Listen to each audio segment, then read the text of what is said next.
So the word meditation, if you look up the word meditation in Tibetan texts, the very literal translation of the word meditation means to become familiar with. The symbol means to become familiar with or to make known. Now let's think about this. 95% of who you are by the time you're 35 years old is a set of memorized behaviors and emotional reactions that create an identity subconsciously. So 5% of your conscious mind that is plugged into reality is working against 95% of what you memorized subconsciously. So you can, pray with all of your intention to have a great life. But if you've memorized guilt because you've been thinking and feeling in the same cycle, we could say that mind wants one thing and body wants another. And if the body has become the mind, for the most part, we return back to the same self. Now, since those automatic programs exist in an operating system subconsciously, it becomes very difficult to use our conscious mind to change these programs. As a matter of fact, using the conscious mind to try to change these programs that run automatically, it would be like when you're working on your computer and all of a sudden a bunch of programs begin to function uncontrollably. By you using your conscious mind, it would be like you stopping and yelling at the computer, asking it to stop. You're separate from the operating system. That's what it's like to use the conscious mind in order to change. Now, the meditative process, the word meditation means to become familiar with.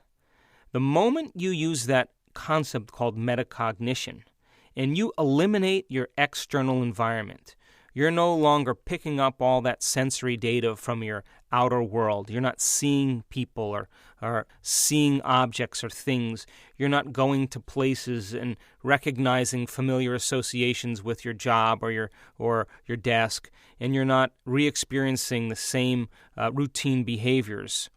As you're sitting still and you're eliminating the environment by closing your eyes and playing soft music or sitting in a dark room, the change in sensory information causes you to notice that the internal environment now is becoming as real as the external environment.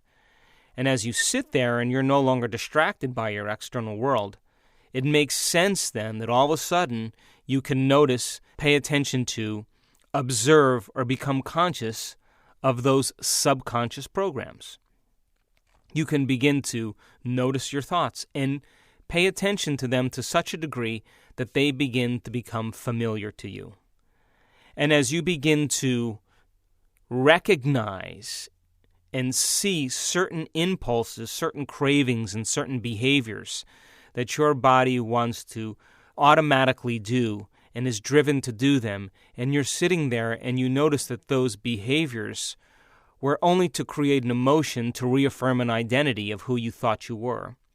And you begin to objectively look at those behaviors and you see yourself like reviewing your life. As you begin to notice them and you separate yourself from being them, we could say then, who's doing the observing of those programs? That's the conscious awareness of who you really are. And if you can begin to recognize those feelings that create the emotions of anger, or judgment, or hatred, or frustration, of insecurity, of pain, of suffering, of hopelessness, of guilt, of shame, and you're watching your body craving some experience or some emotion because it's sending signals back to your brain to reaffirm an identity, and you're becoming so familiar with them, we could say that to know thyself, or in this process of observation, you're becoming familiar with so many aspects of your old self that you would never let those unconscious states of mind and body go by unnoticed by you. Now that is meditation. Now most people would rather turn on the TV, get on the computer, get on their phone, do something to distract them from those feelings that they're normally distracted by. The inward journey to overcome these aspects of ourselves and become so familiar with them means that you're getting into the operating system of the subconscious and beginning to bring them into your conscious awareness so that you have dominion over them. Now, by the same means, meditation also means to become familiar with a new self. And as you begin to sit there and you think about a greater expression of your personality or a greater way to be, and you've read a couple books, you've seen a couple videos, you've got your mind thinking in different ways than it typically does, and you begin to plan a new way of being, and you begin to rehearse mentally a new aspect of yourself. The moment you speculate a new outcome, you're making your brain work in new and different ways. And whenever you make your brain work differently, you're changing your mind. Mind is the brain in action, or mind is the brain at work. So as you reproduce a new level of mind, nerve cells that fire together wire together. And as you consistently review this new ideal of yourself, you begin to install the very circuits that will become the very stage of your new identity. And every day that you remind yourself who you want to be, in time it will begin to become familiar to you. Now, if you can allow the thought that you're thinking about to become the object of your affection to the exclusion of everything else, and that frontal lobe turns on, and that thought begins to become the experience, you're going to begin to feel like that new identity ahead of the actual event. In other words, you're signaling new genes epigenetically, and as you begin to turn on new genes ahead of the actual experience, your body is beginning to be reconditioned to a new mind, and it's beginning to change physically to look like the event is already taking place, or that you're already that new future you in that present moment. So, if you can reproduce the same emotional state from an elevated state of mind and body and remind yourself every day, pretty soon that emotion will begin to become familiar to you. So, in the process of meditation, we have to unlearn some aspect of ourselves and relearn some new aspect of ourselves. We have to break the habit of the old self and reinvent a new self. We have to prune synaptic connections connected to an old mind and flourish and sprout new connections that are connected to a new future. We have to let go of the past and begin to invest in a new future or a new destiny. We have to unmemorize an emotion that's been existing in the body, then recondition the body to a new mind or new emotion. We have to lose our mind and create a new one. We have to change our energy from the past to the energy of the future. Now, I always say that in a meditation, that if you got up or if you get up as the same person who sat down, then nothing's happened to you neurologically, nothing's happened to you biologically, nothing's happened to you chemically, nothing's happened to you genetically, nothing's happened in the quantum field because you're getting up as the same personality. You have to get up as somebody else. Now, some people would say to me, well, I really don't feel like it. And I would say, well, what emotion have you memorized from some past experience that's lingered into a mood and then ultimately into a temperament and finally into a personality trait? What emotion have you memorized that's connected to some past event that's become part of your identity that you wear so well, and you've conditioned your body to be the mind of that emotion, that you can't get beyond it in order to feel an elevated emotion that's connected to a new future? And if you say to me, well, I'm too tired, or I'm too busy, or I had a argument with my boss 3 or 4 days ago, or, I have a pain in my back, and we use those type of excuses or those feelings as a barometer for change, we'll always talk ourselves out of possibility.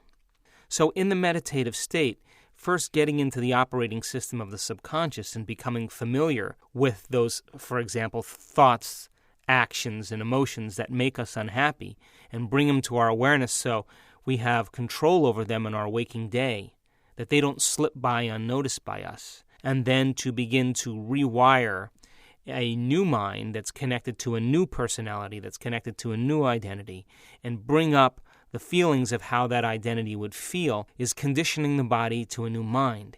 And when you get up, when mind and body are working together, when your thoughts and feelings are aligned to a new destiny, now you're in a new state of being. And the quantum field responds to who you're being, not just what you're thinking or just what you're feeling. The combination of how you think and feel, or what we call a state of being. Now, there was an experiment done a little ways back by the HeartMath Institute, where they took a group of expert prayers, and prayer is a skill just like anything else. And they asked these people to take 3 vials of DNA and hold them in their hand and picture in their mind, get a very clear intention of unwinding or rewinding the DNA. And intention is just getting clear on what you want, just getting focused on what you want. And they had these people do the experiment over and over again with intention, over and over again, over and over again. And at the end of the experiment, when they checked the effects of thought alone through intention, intention did nothing to change the DNA. By the same means, they asked these people then to move into an elevated mood, to begin to experience goodwill or gratitude or an elevated emotion of joy. And they had them radiate this feeling out into the field and just radiate it out through the DNA. And they did it over and over again, and when they checked the effects of the DNA, when these people moved into an elevated state, the elevated emotion did nothing energetically to change the DNA. In other words, an elevated emotion alone had no direction. But then when they asked these people to move into an elevated emotion of how they would feel if the DNA unwound, and to give thanks before the actual event occurred, while at the same time holding a very clear intention of what they wanted, seeing the DNA unwind, 25% of the DNA unwound. So when I say thoughts are electric and feelings are magnetic, then the thought and the feeling creates an electromagnetic field that begins to influence every single avenue of our life. So then, if you're getting up every single day as the same personality, the same state of being, you're broadcasting the same electromagnetic signature that keeps you in the present line of time or the present reality that you live in. If you can begin to move into an elevated state of mind and body, into a new state of being, and when your signature electromagnetically begins to become so tuned and so coherent to match a potential reality that exists electromagnetically in the quantum field, when your signature of wealth matches that signature of potential wealth and you tune into it, there's a good possibility that something will show up differently in your life, because now you are a new being, and the field responds then by organizing events in your life that are just right for you. If you get up as the same person every single day and expect something different to show up in your life, and you're thinking the same thoughts and performing the same actions and living by the same emotions, that's not the quantum law of reality. Nothing can show up equal to the old self. So you can't say, how come I'm not successful? How come my prayers aren't answered? How come the quantum law isn't working for me? As the same personality. The new personality would never even ask that. They would be too busy being it.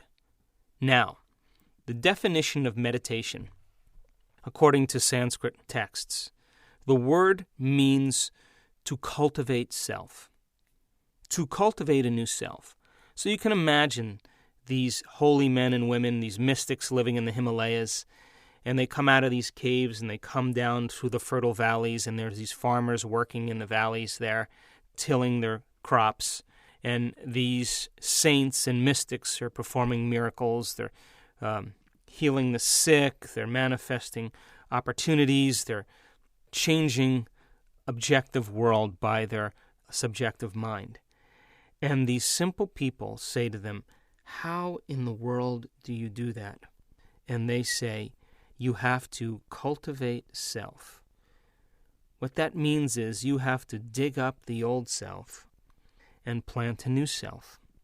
And so if you were to think about planting a garden, if you were to plant a garden and you left the plants from the past year and you kept the weeds that had grown because you didn't pay attention to them, and you saw the rocks that had sifted to the surface in the off-season that blocked the surface of the garden, and that the soil was hard and it was never tilled and fertilized, and you cast those seeds, those dreams, on that soil, we could see that we would bear very little fruit. But if you pulled out the plants of the past year, the old dreams of the past, you pulled out the weeds of those stray thoughts that blocked your potential, that crowded your potential.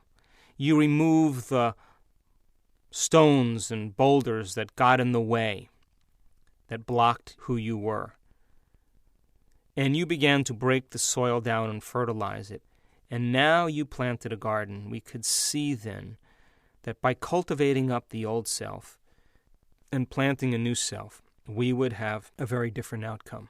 Well, the neuroscientific, biological, quantum psychological model says the same thing. We have to make room energetically for a new self. We can't create a new personal reality by being the same personality, because that personality is completely connected to some past aspect of ourselves that we remember. And then we try to forecast and predict some future reality based on our memory of the past, and we miss the present moment. So then the process of meditation is to begin to change your energy. It is to begin to no longer rely on the external world to control how we think and feel. It's to eliminate the external environment and begin to change how we think and feel independent of the environment, independent of our body's needs, and independent of time. And when we can execute this properly, there should be measurable effects in terms of feedback in our life. Now, here's the beauty behind all of this. You and I have been conditioned and hypnotized into believing that we need a reason for joy, that we need a reason for gratitude. We need a reason to fall in love with life. That's a very primitive model of cause and effect, something outside of us producing some chemical change or neurological change inside of us. And the moment we notice that we feel differently inside of us, we pay attention to whoever it was or whatever it was that caused the change. That's a very primitive Newtonian model of reality. In other words, when you give thanks for your family, you give thanks for your job, you give thanks for your home, you give thanks for your health. You're giving thanks for things that are already existing in your reality, and you determine that reality through your senses.